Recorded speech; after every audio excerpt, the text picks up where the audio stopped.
Vitisho vimeanza kuelekea kwenye game ya Barcelona na PSG. Nilisema kwamba hii ni game ambayo ni ya kuonyeshana umwamba, nani mkali zaidi ya nani, kwa maneno ambayo yamekuwa yakizungumzwa of course. Sasa PSG wametangaza wachezaji ambao wataikosa hii game, ambapo wanasema Kvaratskhelia hatakuwepo kwa sababu ya injury, Due hatakuwepo, Marquinhos pamoja na Dembele. Wachezaji wanne wa PSG wataimiss hii game. Upande wa Barcelona wachezaji wanaomiss ni Rafinha, Gavi, Fermin Lopez pamoja na Joan Garcia. So kwa hapa mzani umebalance. Hapa naamini vikosi vyote vinaingia vikiwa sawa. Hakuna malalamiko. Kitakachotokea atakayefungwa amefungwa. Hakuna maswala ya kusema fulani ya kuwepo.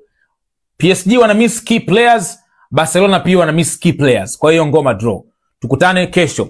Sasa vitisho ninavyozungumzia, nilikuwa naangalia press conference za wachezaji wanavyozungumza na nini kuelekea kwenye hii game. Nimeona maneno ambayo Hakimi anasema, anakuambia Lamine Yamal he's going to play against the best left back in the world, Nuno Mendes. Kwamba Lamine Yamal anakwenda kukabwa ama kucheza dhidi ya beki bora kabisa wa kushoto duniani. Of course, Nuno Mendes is one of the best. Mnakumbuka kilichotokea kwenye game ya Ureno na Spain kwenye ile UEFA Nations League. Lamine Yamal kama alizidiwa hivi. Anyway, let's just wait. Jumatano tuone itatokea nini. Lakini Pedri naye anasema kwamba whoever controls the midfield will have the advantage, will be brave and do it. So anasema kwamba timu ambayo itaweza kuicontrol midfield watakuwa na faida na advantage ya kuweza kushinda hii game.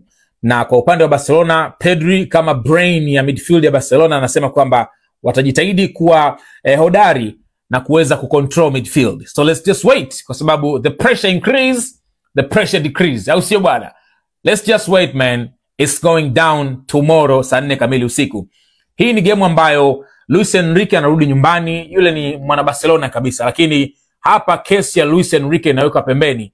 Tunadili na kesi ya PSG. Let's just wait. Niwakumbushe kudownload Keka app. Wale wote ambao bado hamjadownload Keka app, ipo kwenye platform zote, kwenye Play Store na App Store.